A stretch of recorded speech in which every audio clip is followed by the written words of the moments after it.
বিক্রেতা এবং মাদক যারা সেবন করে তাদের জ্বালা এলাকাবাসী অতিষ্ঠ হয়ে গেছে এবং তাদেরকে নিষেধ করলে হুমকি দামকি দেয়।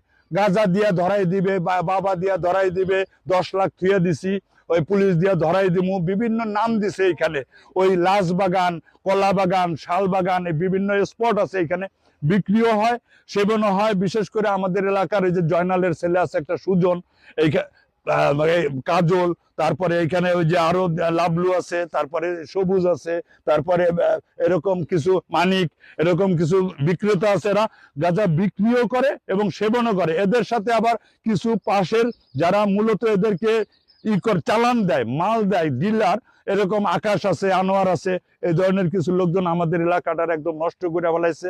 আমাদের যারা ছেলে পেলে আছে, ছোট ছোট এই যে বাচ্চারা দেখেন, এরা কিন্তু এগুলা কিছুই চিনতো না, জানতো না।